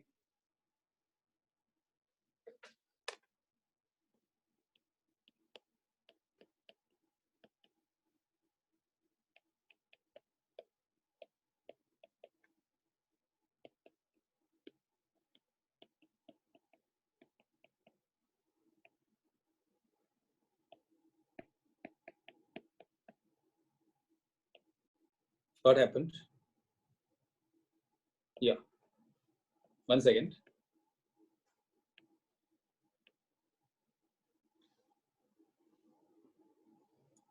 So this is the mail ID. Not capital letters, that is just for your convenience I have written. My full name, Shobhan George Abraham @gmail.com. That's the mail ID.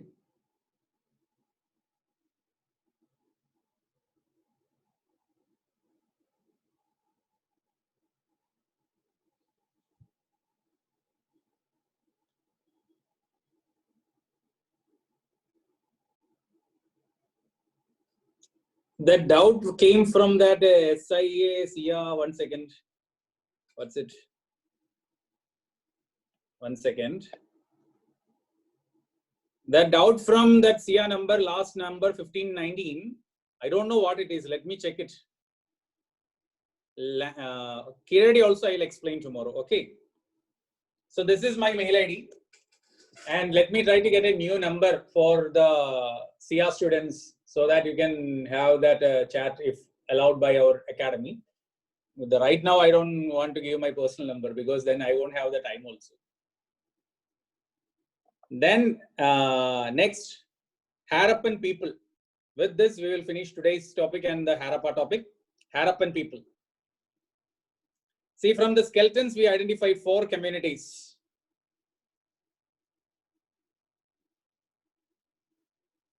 Negrito, Mongoloid, Proto-Australoid,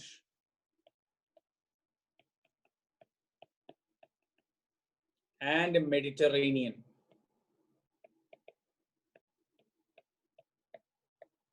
So these are the major. Some says the Alpinoids were also there, but in my memory, this is the 4 rays. If any change, I will say tomorrow. Whether Negrito is there or not. The other 3 are sure. Negrito part I will confirm tomorrow. But anyway, you take it down.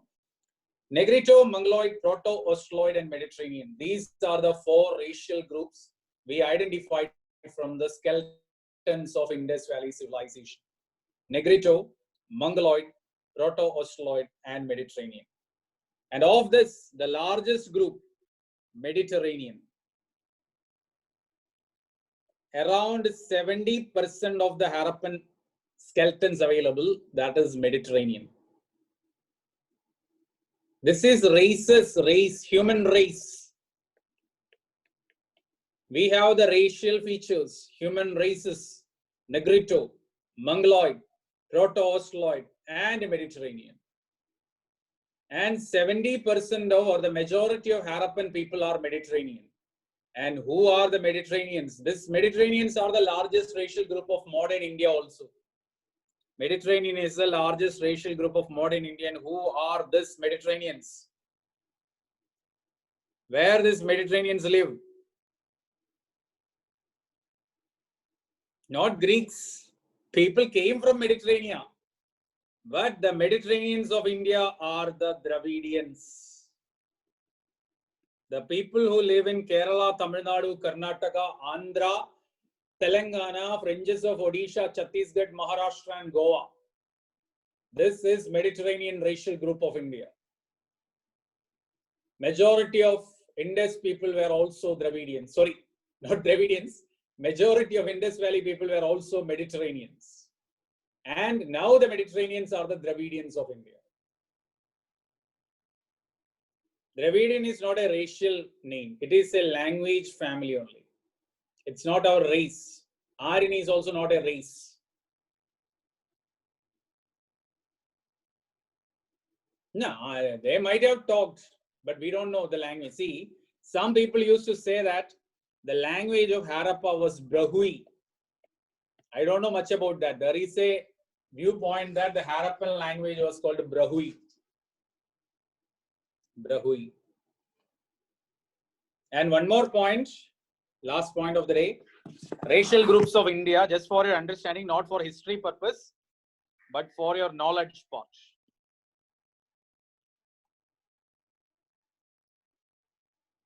There is the knowledge part, I will say. See, this is the India. And the most interesting and amazing fact, I will say, there is no one called Swadeshi in India. Everybody in India is a Videshi. No racial group ever originated in India. All the people who live in India are foreigners. If you claim some people Videshi, some people Swadeshi, understand that everyone is a Videshi in India. The first racial group came to India, Negrito. Negrito people, they came from Africa. And now you can see Negritos. Now you can see Negritos in Andaman Nicobar Islands and the hill tracts of Nilgiris. They are the original people, the Negritos, the Sentinelese, Jarawas, Champens and all. So this is the Negrito. The second racial group came to India, Proto-Australoid. They also came from Africa. Proto-Australoid also came from Africa, and they are the tribals of India. The tribals in South Rajasthan, Western Madhya Pradesh, South Gujarat, Western Gujarat, North Maharashtra, the Gondwana region of Chhattisgarh, Madhya Pradesh, then the tribal belt of Jharkhand, West Bengal, Odisha, and the Araku Valley region of this Andhra Pradesh and all. This is the belt of the Proto-Australoid, the tribals of India. They are the original inhabitants. Then came the third group, Mongoloid. Central Asia. Mongoloids came from Central Asia. And Mongoloids inhabits the bulk of northeast of India. The Mizoram, Nagaland, Assam, Meghalaya, Manipur, parts of Arunachal Pradesh and all. Then came the Mediterraneans. Mediterraneans also came from African coast of Mediterranean Sea. And Mediterraneans, the largest racial group, they inhabit South India. See, over the period of thousands of years, we have our own differences because of intermixing and all. But the Mediterranean racial stock, which is there in the DNA profile of the South Indians, this is that. Fifth racial group came, Brachycephals. Brachycephals are seen in the hilly regions like Ladakh and Sikkim and all. This is the region where the brachycephals. And finally came the next group, the Nordics. Nordics came from Central Asia. And Nordics is what we call the Aryans. Punjab region of Pakistan, Kashmir, Punjab of India, Haryana of India, parts of Rajasthan. This is the region. So then you will ask the question, who are there in the alluvial plains of India? The mix of all these groups are seen in this belt. Mix plus this proto-Australoid is there, this Nordic is there. So this is the racial profile of India. So Negritos inhabited now in Andaman, Nicobar and Nilgiris. My iPad is draining out. Only 1% charge is there. So let me sign off. Today's doubts, I will give you time tomorrow. And anyone with a doubt, you can just mail me. I will answer your doubts from evening 8 o'clock onwards. Nordics came from Central Asia. So any doubts, we'll meet tomorrow. Sorry that my iPad is draining out. Brachycephals also came from Central Asia. Brachycephals also came from Central Asia.